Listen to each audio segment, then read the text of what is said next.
Are you tired of billing hourly? How would you like to scale and make more by working less? Even if you're not billing hourly, what aspect of your business is driving you nuts? Because hourly billing is nuts. And that's why I have none other than the author of Hourly Billing is Nuts, Jonathan Stark, on today's episode. We're going to talk about how to help your business right after we thank our sponsor.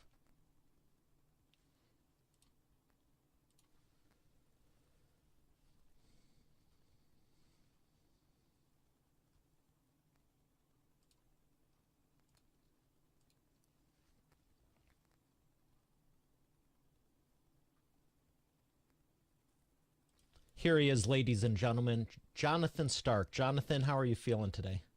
Great. Thanks for having me, Mario. Oh, it's my pleasure. I love helping entrepreneurs, and I think hourly billing is nuts. I've said for years it should be transformative pricing, not tied to the hour, but the value you bring to the hour. And when I saw you have a whole book on it, I'm like, this here gonna be fun. I agree. It's my favorite subject. So I know you have an extensive background working with Cisco and Staples and all kinds of stuff. How did you get into it? Well, the hourly billing thing really happened when I was managing a small dev shop in Atlanta in 2005. So I had been promoted to vice president, and I then was doing one-on-ones with all the other developers, and I knew what their salaries were. And when that happened, I recognized that if we were going to try and grow the profits of the firm, the profitability of the firm, we should hire a whole bunch of beginner software developers who weren't even that great because we could pay them peanuts and mark up their time and sell it much more profitably. And I was like, no way, that doesn't make any sense at all. Can't do that. And I said, there's got to be something wrong here. And it took me weeks to even question the hourly billing model, which was the source of that problem. If we switched to a different style of pricing, we would immediately be like, we'd want the best developers we could possibly get our hands on. And I went solo to figure that out, and that led to me getting the clients that you listed off at the top. So what was the realization just going through the pay does anyone get pay stubs anymore? But going through the pay stubs and going, wow, there's an anomaly, a discrepancy.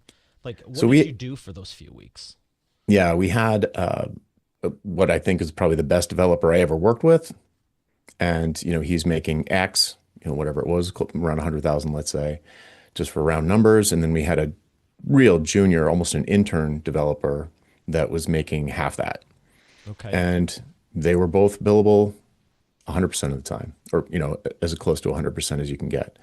So we were making way more money on the junior developer. Mm, And I was like, okay, that's fine. And then I went through all these gymnastics around, well, the best developer brings other kinds of value to the organization. He would teach training classes internally to the other developers. And then I was like, oh, so that's why he's worth more money. And then I was like, but that's just going to make the other developers faster, which is going to make us lose money.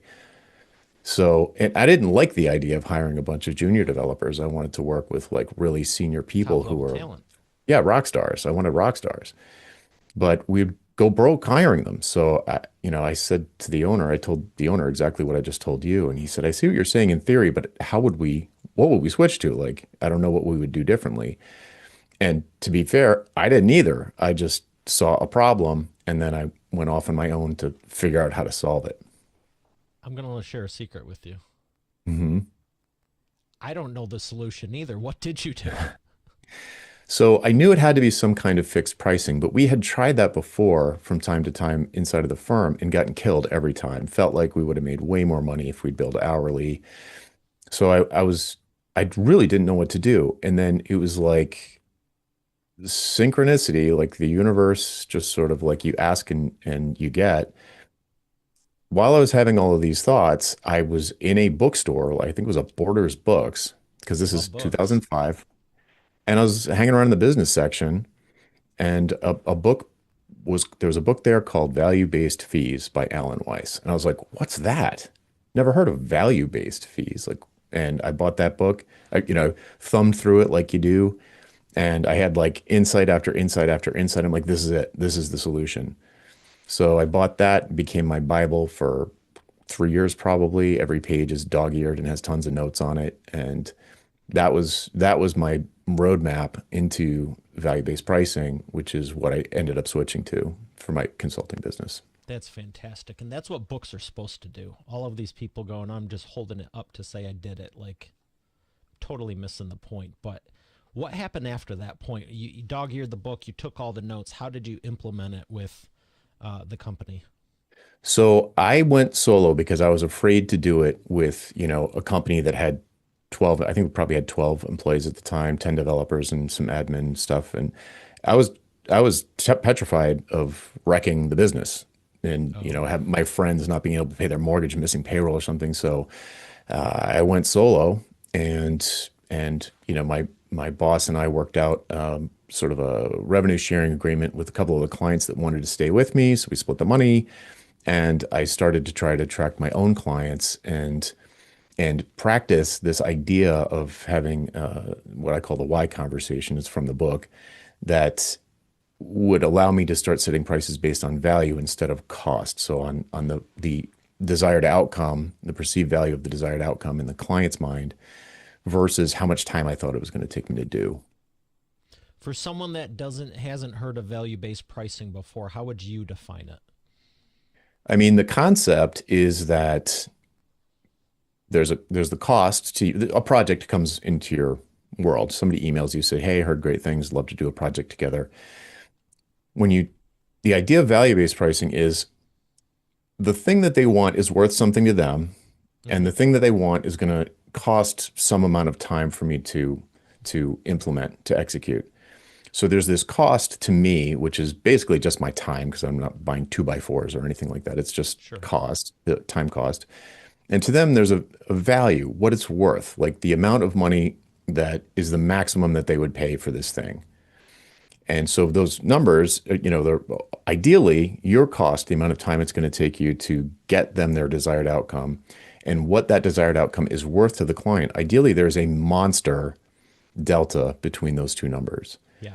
So, it's going to take me 10 hours. Let's say my hourly rate's $100 an hour. So it cost me $1,000 to deliver an outcome to the CEO of a Fortune 50 company that is then going to trickle down the output of the engagement to 10,000 employees. Mm-hmm. So it's worth $1 million to that guy or gal. It's going to Yeah. cost me $1,000 of hours. So I can set a price based on the value instead of on the 10 hours. You could say it's 5 grand, 10 grand, or 100 grand. Yeah. I mean, I'm exaggerating to prove the point. It's usually the delta is not that big. It's usually, It's good though. I was actually gonna. I was thinking 100 grand, 10 grand, and most people would charge two, three, four, five when you could really charge 10 or 20 because you're solving $100,000 solution. right, And it's like you could charge 50. right, right. But people that think in time and materials or cost plus pricing, they don't think like that. They in the sales interview, they don't even ask what the client's trying to achieve. Usually, they're just sort of like, "What do you want me to do?" And then in their Mm-hmm. heads, they're calculating how many hours they think it's going to take, and then they take that number, multiply it by their made up hourly rate, and tack on some made up multiplier. Some There, arbitrary buffer to even it out. exactly, which is usually around 15%, which is way too low. And then they present that as the price. And that may be really high, depending on the value to the client, or it may be comically low and lose you the gig because it's too low. Or it might be in the Goldilocks zone where almost by coincidence, the price that you're presenting is less than the value to them. And obviously it's higher than the cost to you, or you wouldn't have presented it. So Yeah. so all the time leaving money on the table. And I want to correct what I said because I said or 50. You could charge 60, 70, 80, 90 if it's $100,000 problem. And literally, even maybe they'd pay that. So yes, and in fact, I have a rule of thumb that I call the Goldilocks pricing curve. Yeah. What is the Goldilocks pricing? So if let's say that you've determined, and this is a guesstimate, but you've determined that to a client like this in this particular situation, the outcome that they want is definitely worth $100,000. Maybe more, maybe a little less, but it'd be easy to explain to the client, like, look, this seems like it'd be worth at least $100,000 to you in the first year, right? I'm here. Am I doing the math right? You Hmm. said this is you don't have to hire three additional people. Their fully loaded costs would be way over $100,000. Plus, then you'd have to manage them. You got to find them, hire them, vet them, all of this stuff. So it's definitely worth more than $100,000, right? Right. Okay. So now, if I know that it's worth at least that much, the Goldilocks pricing is, as this is just a rule of thumb, but it's good for beginners, is to set a price at 10% of 100,000, 22% of 100,000, and 50% of 100,000. And what that curve will do is it'll drive them to the second option. So they'll look at the $10,000 and be like, there's some stuff in here that, we'd like all this, but there's some stuff in option two that we'd really like. But that's a big jump. It's more than double the first option. But man, look at that best option, that, $50,000 option. There's we'd like everything in there too, but it's an extra $28,000. We're going to go with the middle option. So generally speaking, if you're doing a pretty good job, they're always going to be picking option two because it's this one's just right in the Goldilocks metaphor. If they're picking option three, it means that your prices are still way too low and you underestimated the value, but that's a separate story. Well, let's get into it. How, because 10 grand's good, 22 grand's better, but 50 grand, um, when you do change the pricing, why do you feel most people still underestimate the value? Because in my experience, it took me about 18 months to truly flip my thinking upside down. So I was so used to writing proposals that were really estimates of how many hours something was going to take that I would spend all my time in the initial sales interviews uncovering scope. I'd be trying to find out scope. Like how many screens is it going to be? Because I've made software. How many screens are there going to be? How many objects in the data model? All of Hmm. these, how many relationships? How complicated is the business logic? Because I know in a day or two, I need to get back to them with an estimate of how many hours I think it's going to take. Never in any of those meetings when I was talking, planning to write an hourly estimate, did I ask them why they wanted it, what they were going to do with it after, what kind of impact they thought it was going to have on the business. What's it worth to them? Nothing. Right, basically, right? The stuff that's going to allow me to guesstimate what it's worth to them. So you're just thinking of the complete wrong thing. You're just thinking about yourself and how much work. You're thinking about your costs when you scope first in the sales meeting. So, but it takes a long time to break that habit. I kept thinking I broke it, and then I'd catch myself. I'd be like, oh man, I scoped in the sales meeting again. So what you really need to do is flip your worldview around. You don't care about the scope. I scope last now. So if I meet a client and they have this $100,000 value, and I set three prices at 10%, 22%, and 50%, only then, they're not even on the phone anymore. Only then do I say, what could I do for $10,000 that I would be fist pumpingly happy to do? Like what would the engagement look like? It's the whole plan is to achieve some outcome, but there's three different ways I can help them achieve the outcome. So what could I do for $10,000 that would be a home run for both of us? And then I think, okay, what can I add for that $22,000 level? Like what could I add to the scope? Something different, something like, a deeper level of engagement. So, okay, then I would just set the scope based on the price. And then for the $50,000, I set the scope based on the price. So no matter which one they pick, I'm going to be fist pumpingly happy because I can be super efficient about delivering that particular thing and moving the needle for them a little bit in the first option, a medium amount in the middle option, and the most A at the lot. highest option. Yeah. And the beauty of it, from what I'm hearing, is it may not take, you know, 10 grand would be what, 100 hours, 220 or 500. It's not that you're working six times as much. You're just delivering but more options. hmm Yeah. And in Because either way, fact, it's still a deal. Even at 100 grand, mhm, shoot, yes. you could solve this problem, that the thorn in my side that's been a thorn in my side for 3 years, and all it cost is this. I'd pay you double. Yeah, the faster you solve it, the better, right? Rush service. It's urgent delivery is more expensive for a reason. So, and the beauty of regardless of how you calculate a fixed price, it always works like this, but if you give a fixed price, all of a sudden you get rewarded for doing your work faster without cutting the quality. It's because every hour you don't work is your old hourly rate in your pocket. Instead of the way I used to feel when I billed by the hour, I'd get to the end of the hour and I'd log that time entry and it'd be like, I just made $150. Then when I switched to value-based pricing, every time I worked an hour, I felt like, I just lost $150. I need to get faster. I need to build tools Mm-hmm. for myself, have boilerplate, because hourly billing punishes efficiency and expertise.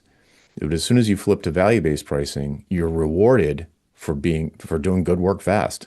It's the exact opposite.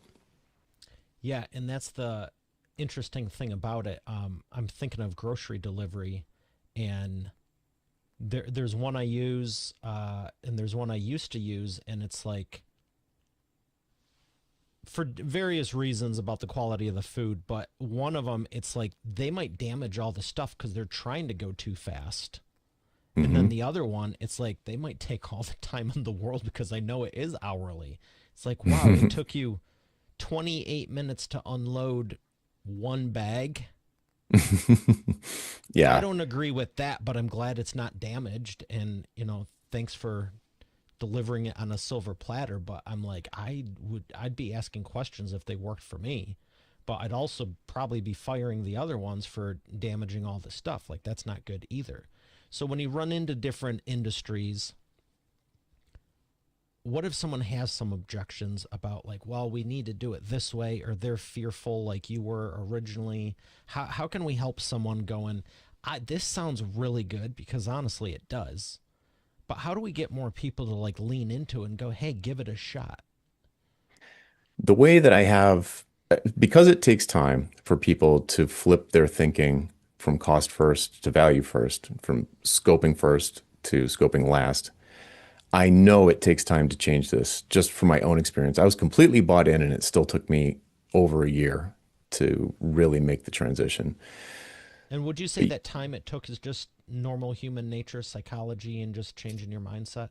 Yeah, breaking habits, not Okay. maybe not even fully understanding, like, oh no, like really don't think about scope in the meeting. Because they want you to think about scope. That's usually what they bring to you. They usually say, here's all the things we want you to do.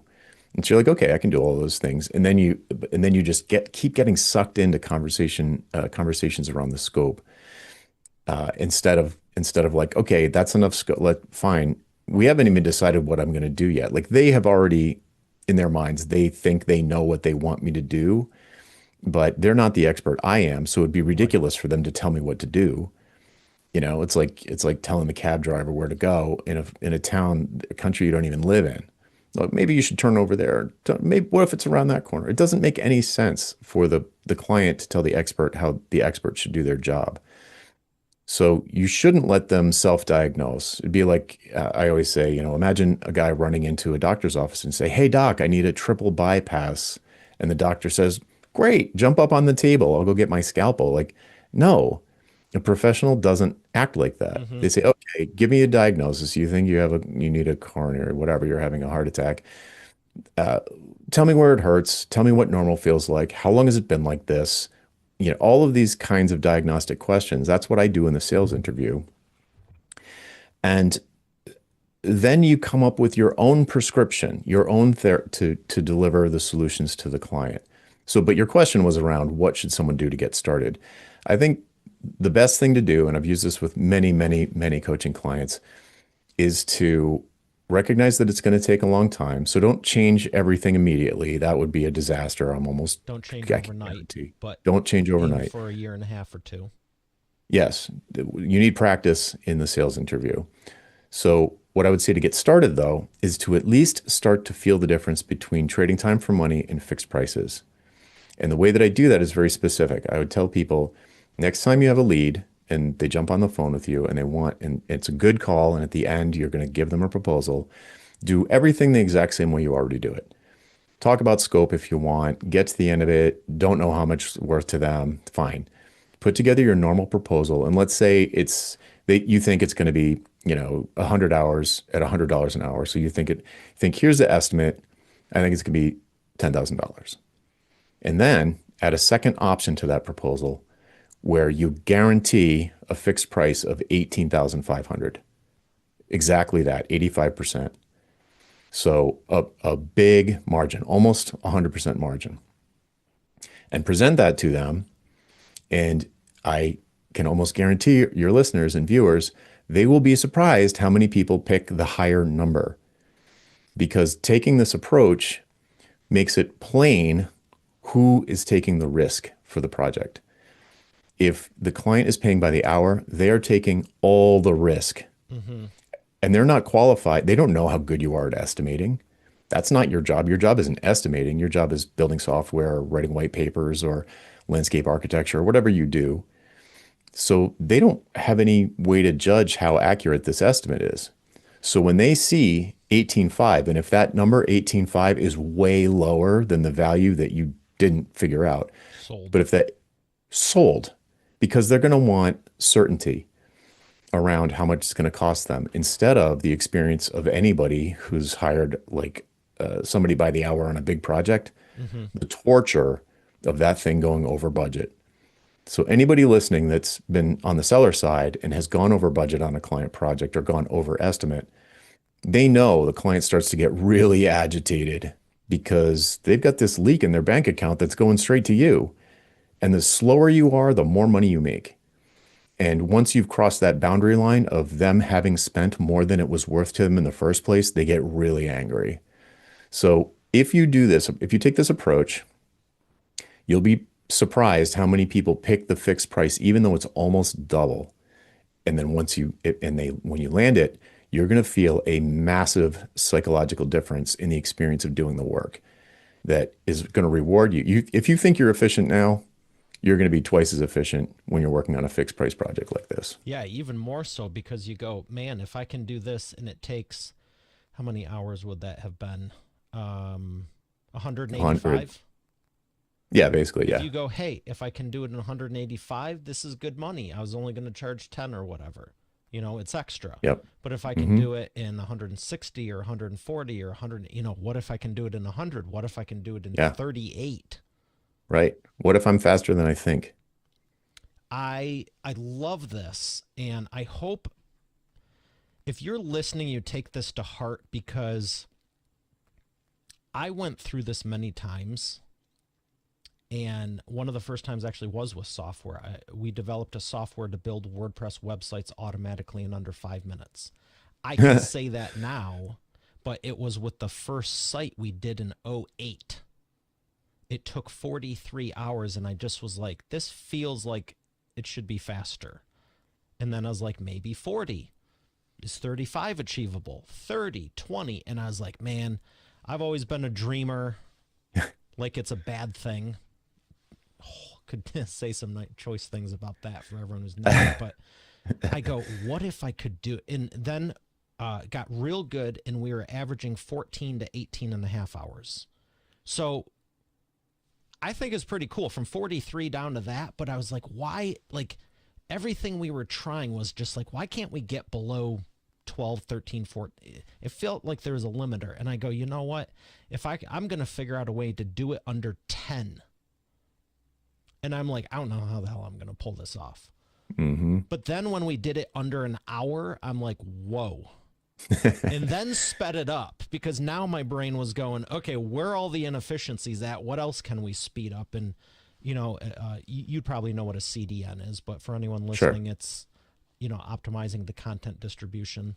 And just you start stacking like where else can I buy more RAM? Can we, we bought the server. We just like Yep. where else can you make it efficient? And it's surreal to say now. I mean, I've been saying it for 10, 12, 14 years now since we launched it. But it's just like you don't think this is achievable, and now you're like way off in some other stratosphere. Hmm. Yeah, So that's exactly the way your brain starts working. You start thinking way outside the box, and what box? right. It starts to, for a lot of people who really work through this and really get to the other side, a lot of them have this sort of identity crisis of like, well, but wait a minute, I'm a software developer, but now I'm basically advising people Hmm. I don't feel like a software developer anymore. And it's like, yeah, because your expertise is so valuable that people pay money just to ask you questions and have you get back to them in a timely fashion. No code required. And So that it doesn't it suck either. no, it's great. It's great if unless you for whatever reason, good or bad reason, want to cling to that identity, well then yes, then you're going to be typing semicolons for the rest of your life. Or at least until you do finally get sick of it and want to do, something a little bit higher altitude, I would call it. A little bit higher up the hierarchy of the Sure. business, more strategic. Yeah. And I'll say this too, because I've done the consulting and advising, and still do to a degree. But a lot of people will hire the expert and say, "Hey, we need your help like this," and it's usually around the conceptualization. But at some point, who's going to execute on the product? So that's where Mhm. it's like, if you have a team of people who can execute, maybe you don't need to, but maybe you still want to.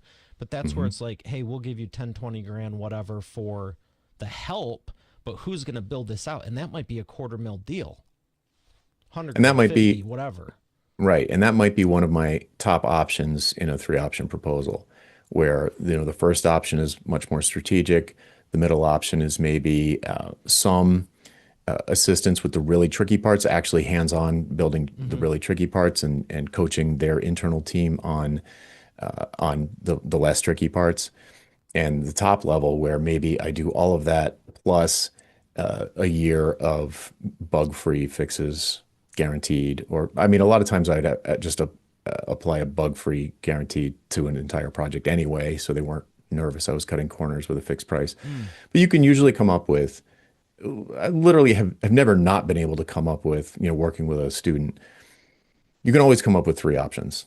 There's always a way. It's like good, better, best, Yeah, DIY, done with you, done for for you. you. There's I was always just a going to say way. that's what I'm hearing Mhm. also. And it's so applicable to literally every business model.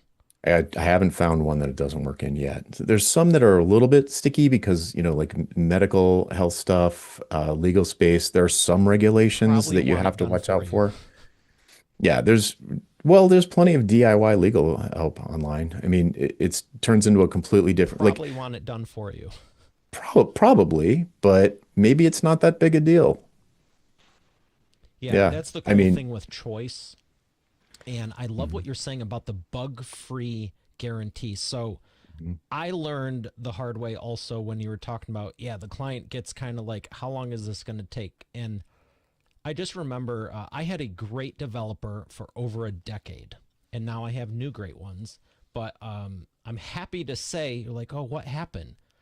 Well, a little known company called Amazon was like, he's phenomenal, would still love to do stuff in the future, and actually asked him, he's like, yeah, I just don't have a ton of time. But we both started out like 14, 15 years ago. He's a great guy, knows what he's doing. But yeah, he's like a top tier 3 Amazon. So when you're getting Wow. stuff delivered, thank him, because he's doing cool stuff. But he helped with the initial development. But I do remember like the first 6 months, 12 months, like I was brand new. I have ideas and vision. I'm and I was going over payroll, and I'm like, what's this? And it's like, oh, that was just like the checks. And I was like, I thought it was only going to be X amount of dollars. It's like, oh, well, that was for the build. And I was like, well, how many checks do we need? He's like, well, that's just how software dev goes. And I'm thinking it's twice as much for checking, like to get it right. Like the initial build could have been 10 or 20 hours, and there was like 30, 40, 50 of like fine tuning this one thing that I'm like, what is the deal here? Like, I don't know what to do, but I just felt like, how did you not, why didn't you just build in 5 hours or 10 to begin with and say the whole thing is going to be 30 hours instead of 20? I wouldn't have questioned it. But when you say it's 20 and now we're at 40, 50, now I will also say it was still worth it. Like, I didn't care Right, but it what it was going feels to take. terrible. Yeah. So if you're It's not a good listening and you're experience. going, well, who would pay that? I would have paid two to three times it. He ended he was making 5 times as much as he started with me by the end, and he was worth it. I was like, you know what? I'm not jumping through 14 hoops. We've been literally developing over 10 years with this, and it was like, all I ever said was how long and how much. Yeah. And he said, well, and it was, I always joke because he would do this like back on the phone when we use those. Well, I gotta, type the thing in and then check the thing and then refresh the data. And it made it sound, Yeah, he's yeah, like, I don't know, I can get it to you. And I'm thinking, crap, a month or two? And he's like, Wednesday. And it was like a Monday or yeah. Tuesday. He's like, a day or two. I'm like, what? Yeah. I'm like, is this like 24 hours? No, 5. What? Why don't you just say, Yeah. no big deal, I'll have it by the end of the week? Like, Yeah, just give me a price. it Yeah. was always, majority of the stuff was 2 or 3 days. He was that good. Yeah, that's great. That's great. So, and you're illustrating the point that the amount of money that you ended up paying, what ultimately became the price, like you didn't know the price up front. With a time for money model, with a trading time for money model or billing hourly, no one knows the price until the invoices stop coming, which is way too late if it turns out that the price was higher than you were willing to Mm-hmm. pay. In your case, the price luckily ended up being lower than what it was worth to you. But that doesn't always happen. In fact, that doesn't usually happen in an hourly model. It's like the software space. I'm sure it's true in other spaces as well, but I'm most familiar with software. And it was some incredible number. There was a study a couple of years ago, maybe 10 years ago now, about something like 80% of software projects going more than 100% over budget, Jeez. which I believe because you hear Scope creep, about yeah. Deloitte getting sued. Deloitte, like, it almost seems like lawsuits are part of their strategy where they're like, we're just going to bill them to death and drag our feet as much as possible. And sometimes they'll sue us, but we'll still end up ahead. And I don't know if that's true. I'm just making it up, but that's the reputation for like a big software dev shop. And it's like, I mean, just Google like Deloitte lawsuit. It's not unusual and Yeah. it's not specific to Deloitte. It happens all the time. Why can't, if you're such an expert, Mr. Listener, who does whatever you do, why don't you know how much it's going to cost? Like, why can't you give me a price? And why would it be so weird for a buyer to want to know the price? Because think about yourself, think about your own life. How many things do you decide to buy without knowing how much they cost? Almost nothing. So it's like, it's normal for a buyer to want to know how much it's going to cost before they decide whether or not they want it. Like, imagine if you went to buy a car I was just going to say and cars. Yeah. I want a new yeah, car. How much is it going to be? 50 to 500 grand? What? yeah, it's worse because there's also a long time component here. It's the salesman saying to you, well, you just take it home and I'll tell you in 10 months how much it cost. So now it's your car and it's like you've been spending time with it and all this stuff. And then you find out that it's way more and you have to pay it anyway. It's not like maybe you'll decide to buy it. It's like you decide to buy it right now and then I'll tell you in 10 months how much it costs. You would And never do that. the wheel rattles. We have a bug fix. How long is it going to take? Oh, Like, we you could can, literally yeah. rip the rims off, put new brakes, redo the whole thing cheaper than it would be to just keep knocking on it. It's, I mean, it is nuts. I mean, it is nuts. It's nuts. So the people that I work with are not new. They're not new at this, whatever they do, software development or architecture or engineering. They are experienced. They are probably late 30s, early 40s, maybe even older, got some gray hair. They probably got two kids at home still, roughly. And they have started to notice a couple of things. They've started to notice that they haven't made any more money in the last 5 years. They're making the same amount of money as they've been making for the last 5 years because they're at the top of the profession. Hmm. They're charging the highest hourly rate they can get away with. They've got a pretty What good is that reputation. nowadays? It depends on the industry, and it really even depends on the specialty inside of software Yeah, development. the I've heard coding of, language. yeah, I've heard of, yes, that too, right? So whatever's in demand, AI people are the rage right now. Before that, it was like DevOps people. I know a DevOps guy that was making 850 bucks an hour, but that's highly unusual because you can get people that are good to do basic stuff for 20 bucks an hour in Costa Rica or in the Philippines or wherever, Pakistan. Uh, but anyway, the point is this person who's maybe a little gray in the hair like me, they've started to lose gigs to people that they know are junior to them. Mm. Their proposals are too expensive because of the way they're presenting them to people. all of the risk on the client. It's going to be $100,000. Meanwhile, this person from Croatia said it'll be 20,000. Like, is the older person actually 5 times better? I Well, don't that's know. the I can't reality. tell. I can't tell. How would I know? I'm not an expert at software development, right? That's what the client's thinking. So the people that I work with are stuck in this spot where they're doing pretty good. They're probably making two, $300,000 a year by the hour, which is really good by the hour with no employees. And they're stuck there. And their kid and they can see college coming and they've got 2 kids and they're like, how are we gonna do this? Got to do How am I something ever now. gonna retire? When I go on vacation, I don't want it to feel like I'm losing 100 or $200 an hour while I'm walking around Disneyland. Something's wrong. Like they know something's wrong, but the key piece here is they're really good at what they do. Hmm. Value pricing is not going to transform your life if you're a junior just starting out. Like, go work at Amazon, work at Google, get good at wherever. Go work inside of an agency, figure out a way to get a few years under your belt so you really know what you're doing. And then go out on your own. And once you're really confident in the sort of nuances of your space, whatever it is, and you've seen a lot of things and you've seen where things blow up, you know where the landmines are, what the anti-patterns are, all the things that would blow the scope up, would cause the scope to blow up in your face. Once you really feel pretty confident in your skills, then that's when it makes a lot of sense to Yeah. scale up using pricing instead of what most people do, which is hire a bunch of mini-me's, like I said at the beginning, hire a bunch of juniors, mark up their time. Now you're a manager. Now you have to do one-on-ones. Now you're not doing the thing that you liked doing, which was developing software or DevOps or architecture or whatever. So I could go all day talking about it, of course, but I'll stop there.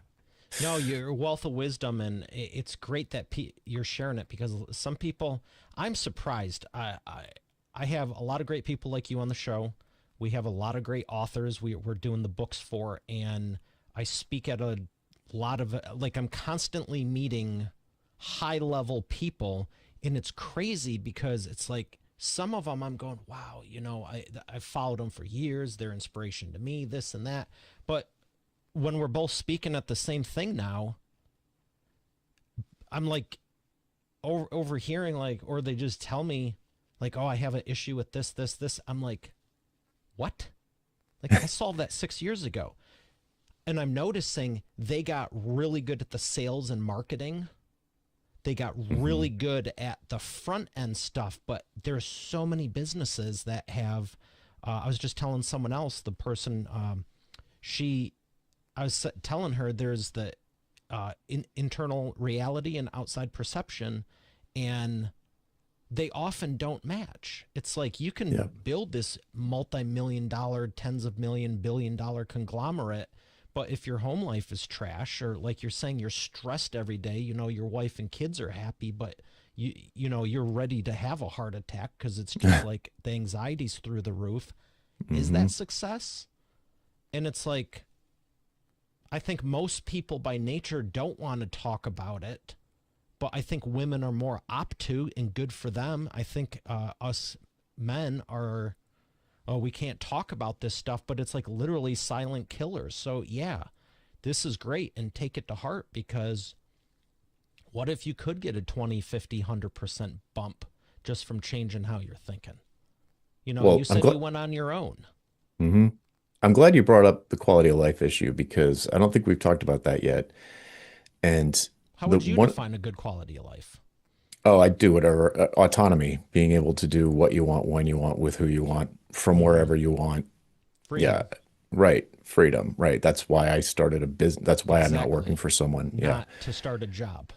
right. And so here's the crazy thing about switching to value-based pricing or fixed pricing of any kind. I don't care how you calculate it, but when you switch to fixed pricing instead of this hourly thing where they don't know how much it's going to cost them until it's way too late, clients calm way down. This happened immediately in the very first year with clients I had already been working with. They transformed. Like all of a sudden they're like, I don't care when like when you're done, you're done. I don't. All of a sudden nothing was urgent anymore. Mm-hmm. And what I took from that was that they were giving me fake deadlines because they saw that as synonymous with the price, the ultimate cost of the piece that I was building. So they'd be like, oh, we really have to have this by Christmas. Not because they needed it by Christmas, but because if it That went was their longer than budget. that, that was their budget, and they knew I was going to work some number of hours per week on it. So once I switched, they became much more laissez-faire. They were much, we could actually chat on the phone and them not feel like I was, like the meter was running. And so with the relationship with the clients got so much better. The first year when I went solo, I made like double my previous salary right Congratulations. away, That's awesome. it's a little bit apples and oranges because it's revenue, not salary, but still it's in the ballpark. And and that was great. But even if that hadn't happened, I would have stuck with it because the relationship with the clients was fantastic. My customer satisfaction was way better. It was another thing with hourly billing is I found it was very difficult to satisfy clients because the You're price always kept, on the clock. yeah, and you couldn't. I mean, there's a long story. I don't know how much time we have, but I've got a funny story about that. Go for it. But okay, so I used to have this client who's super chatty. This is when I was hourly. When I was before I was the vice president of this firm, I was a regular dev and I had, I was supposed to get in a certain number of billable hours every week, of course, right? That's the way it works. And I had this one client who spent a ton of money with us, but he was incredibly social, incredibly chatty, and he was hilarious. And so a lot of times he would burn like 45 minutes to an hour talking about like the way he proposed to his wife on the Jumbotron or some crazy thing, how he talked his way out of a speeding ticket, or it was like all of these stories all the time. And I'd be like, hey, man, this is great. Like, it's really funny. But, I'm looking at my watch the whole time. Like, I'm going to have to stay late tonight to make up this time. And I would say that to him, like, thank you. That's great. Thanks for sharing that with me. But I've got a certain number of hours I have to work, and I'm gonna be late for dinner now, and all stuff like that. And so finally, I billed him for it. So one time he kept doing it, and I couldn't get him off the phone. He's a very strong personality, and so finally I just tracked it, and I said, discussing, the wedding proposal that cost him $200 or whatever. And he freaked out. And then he would be better about it for a while. And then and Slip back then into it. slip back into it. Right. And I'm not saying you should let your clients talk to you for an hour every time you talk to them about something that's irrelevant to the project. But those kinds of conversations, if they're a little bit more, Personal. 10, 15 minutes. Yeah, but it's great. It's great. I like, maybe other people don't like it. I've met consultants who don't want to have any kind of personal relationship with their clients. And I'm not saying, you're like besties, but if you're spending pretty much your whole week Hmm. working with clients, don't you want to like them? Don't you Absolutely. want to know a little bit about them? I do. I like that way better. But when that clock is ticking in the background, most of them are not going to talk about anything like that. They're not going to bring up their weekend or how they learned how to surf or anything. I can speak from experience on both sides of it because it's like like getting an invoice and accounting is going, what's this? And then I have to look at it and get involved in, like, sure enough. We were probably discussing something germane to the show, the software, the book pub, whatever it was. And it's just like, really, you're charging me for 11 minutes. What are you, an attorney? Yeah. You know what I mean? So Transactional. it was just like, I don't feel great and absolutely feel like, cool, I'm not going to say anything. But then it's like, well, what if you need a little bit of help and you don't understand it or something? So now is this extra training? Well, what if you start doing this? What if you're doing it? What if we get that money? Oh, you can't do that. It's weird and I don't love it. Yeah. I've never done it to clients. If you want to chat, cool. But you know what I mean? It's like, for me, it's about the relationship. So Yeah. it's a lot nicer to go, hey, let's talk about this. And honestly, with our authors now, I am friends with a lot of them and hang out and stuff. And there's people even for the show, authors, the show, whatever. Was going through years ago, and it's this thing I posted on Facebook. People find it hilarious, but it's not that you're not qualified. It's just that I don't like you. I mean, Yeah. even an hour now, as cool as this is, it's like everyone's got family, everyone's got other stuff, and it's really like, are they gonna? Is this gonna be fun? I'm happy to say I figured this would be fun, and you are. And same thing Cool. for the books. It takes 9, 10, 12 months. Yeah, I don't want to wake up going, what now? You know what I mean? It's like this should be Hmm. exciting. You should Yeah. want us excited so that your book is better. You know what I mean? So I love everything you're about and you're sharing this. I Cool. got to ask you a couple things with the time we got left. One of them is the wheel of whatever. Okay. You want yellow or black question? Yellow. Yeah. I like that. Thank you for picking that because it matches my tie. And my book cover. Yeah. I love that. Hourly billing is nuts. Couldn't agree more. Yellow question. Hmm. If not for, I could ask you so much, and I feel like you'd answer, but I've been trying to keep it. Um, if not software dev, what Mhm. else would you have you considered doing? I mean, I've always the earliest memory of like, what do you want to be when you grow up is a writer for sure. Yeah, Yeah, I can see which that. is which is funny because I ended up writing software. I'm at the keyboard all the time. It was like I was writing software. In college, I was a songwriter. I went to Berkeley and studied songwriting. So I've always been writing, always been writing. And now I've been writing a daily newsletter since 2016. So almost, what is that, 10 years Yeah, next summer. I love writing. good for you. Yeah, it's a good thing. Um, obviously with books, I encourage people, but even for blogs and social, the ability to communicate and articulate what you're trying to say instead of the proverbial networking thing where it's like, oh, I didn't mean that. I didn't mean it. Dude, you've had 4 attempts. What are you trying to say?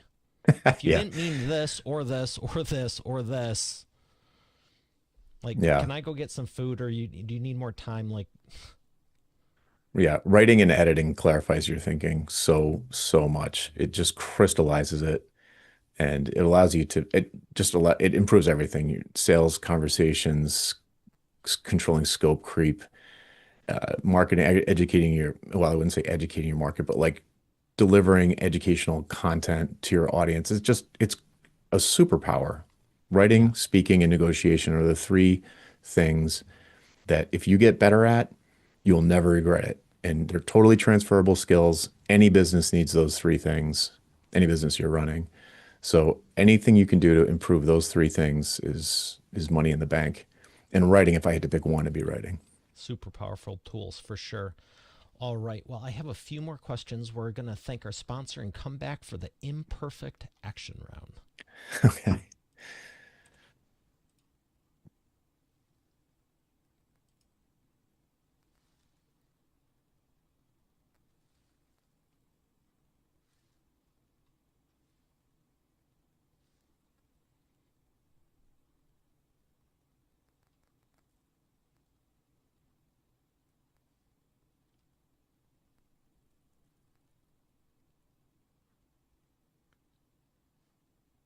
And we're back with the imperfect action round. Jonathan, are you ready to take imperfect action? Born ready. All right. First question I got for you. What's the fastest path to the profits? Oh, fixed pricing based on value. Fastest. I had one guy with one proposal put a down payment on a house from the additional money that we air quotes tacked onto the proposal. That's awesome. Good, good for you and good for him. Congrats. Yeah, it was great. Wow. He sent me a nice bottle of scotch for Christmas. It's probably one of the best things I've heard. Wow. That's really impressive. What am I supposed to ask you? Number two, something about business. I wish I could hear that from more people. That's impressive. What's the biggest problem people, your prospects, are making, and the fastest way for them to fix it? I'll give you a different one from pricing. It's being a generalist, not specializing. Mm, Yep, that's top. That's right up there in the top. It causes so many problems. It makes it harder to attract leads. People think they're casting a wide net when really they're just fishing in the ocean with one hook instead of fishing in a barrel full of fish with one hook. So it's just a complete mistake. Right, And I right. understand. Yeah, it's the opposite. Yeah, you don't have a net. Nike has a net. Apple has a net. A net is $1 billion in marketing and advertising. You don't have a net. You have a hook. So where would you rather be? In the ocean? Sure, there's 3.5 trillion fish in the ocean, but try and find one. I'd much rather have a barrel full of fish Yeah. where they're practically Oh, I jumping meant the out. net in the barrel. Oh, Put like a one of those yeah. net poles you use off a dock and just Yeah. Yeah. That's maybe a better way to tell the story. You've got a little, you got a goldfish net, not a tuna net. yeah. I couldn't agree more. The whole reason I created the expert authority effect is I experienced that and saw it in a lot of people that I cared about in business, and it was just like we all seemed to be struggling, and it was like when you were saying someone's hiring you to do something and then they're saying, "Oh, we need this and we need that." It's like you don't know what you need. You need the problem solved. It doesn't matter Right. how we get there, but we can solve it for you. You wouldn't question a doctor, Yeah. when you use that scenario, like, "Oh, I need heart surgery." Like, you don't know what you need. You need some Yeah. tests so we can pinpoint what we think you need. Yeah. So, yeah, generalist is, you're going to be running uphill a long time. I agree. Yeah. It happens all the time. What's the best way to maximize customer lifetime value? I would say if you are at this altitude of working with people strategically, the thing that's been the best revenue customer lifetime value for me has been advisory retainers, where people pay $10,000 a month for unlimited access 24/7 to ask me questions. I don't do any work, air quotes, but usually what happens is they've got a really, really mission critical project. It's bet the business type of thing. They only have one chance to get it right. They're going to spend millions on the project itself, Mm-hmm. and they want someone who is a recognized authority on some aspect of the project that they can get quick answers to that's just very outside of their area of expertise. So I had written a book in 2010 called Building iPhone Apps with HTML, CSS, and JavaScript. So basically, it was a precursor to responsive web design. And, you know, Time Magazine, Cisco, you mentioned, Staples, Mm-hmm. Nokia, the list goes on. It was like people were like I was one of maybe three, definitely fewer than 10 people in the whole world that had a book about this kind of thing. And so they're like, and they had these huge projects coming down the pike and they just did not want to screw it up. So there's a lot of money on the line. And so they pay me $10,000 a month to occasionally answer the phone. So, would you say the book helped you a little bit? 100%. 100%. Because then the book led to speaking gigs. And yeah, it was like I fell in a pile of money. I didn't realize I was doing marketing when I did that. I just wanted to write the book. But it became clear to me that that had a massive positive impact on my career It's a because little you bit become different positioning for a sure. little bit, yeah. I mean, you become like author. It's right in the word authority. Like you become the go-to person for some specific thing. And if anybody cares about that, you're going to be the one they call, and they're going to expect you to be expensive, and they're going to probably be like, could we please work with you? When are you available? Those sorts of things. So, I mean, there's a pretty long walk from line level software developer to you're the one that wrote the book on specific thing that happens to be the top of the, hype cycle. That was great. My timing was accidental, but it was perfect. So people would come But up to you me knew your after. stuff. Yeah, well, I knew it as You much didn't as just make anyone. a random book up just to go look at me. You knew your stuff and No. wanted to help more people with it. Yes, I would add to that writing the book made me even better at it because it was going to be in print and it Mm-hmm. was software. So I was like, I really need to be triple sure that this works. And then I had editors and they were testing it. And so I You had to knew get what the I was bug doing. fixes out of it. Exactly. I had to debug the book. So yes, I knew what I was talking about. I was qualified to write the book, but writing the book made me twice as good as I would have been otherwise. And it attracted all of this, I mean, tons of business, tons. Wow. Um, I don't disagree. I was actually downplaying it considering I'm a publisher, but when you were like a little bit, like, no, that's I couldn't have said it better myself. And I'm happy for you because you deserve it. I mean, Thanks. why run uphill forever? So yeah, if you're listening, he said it, not me. Even Yeah, though I have said it before and agree 100%. But yeah, don't stay generalist or even a notch above it. Um, positioning is key. critical. So this is a perfect segue into the last few things. What books would you recommend to Expert Authority World? Oh man. Well, I don't want to shill for myself. You can find my stuff at jonathanstark.com, but some books that absolutely changed my life in terms of these sorts of things, business, especially solo authority businesses or small firms. Value-based fees. It's for management consultants, but there's still a ton of good stuff in there. It was super helpful to me. The next one is How to Measure Anything by Douglas Hubbard. That book is an absolute mind blower, and it pairs beautifully with value-based fees. It's not a business book. I mean, it is a business book. It's not about pricing, but that absolutely blew my mind.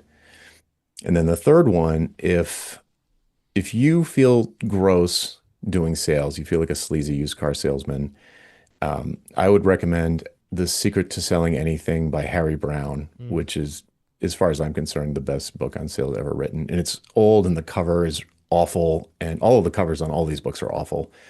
You'd almost never pick it up and read it, but those three books, I can promise you, you'll be glad you read them.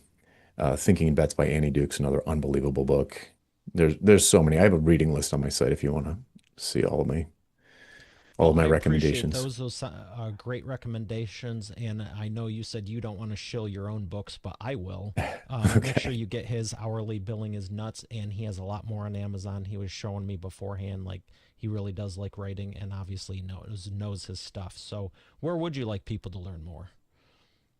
I mean, we talked about value pricing quite a bit, so I would point people to valuepricingbootcamp.com, which redirects to my website. And there's a 6-day free email course that drills into the different aspects and links to a bunch of support material. And it comes from my personal email. So if you reply to anything, it goes right to my inbox. Very cool.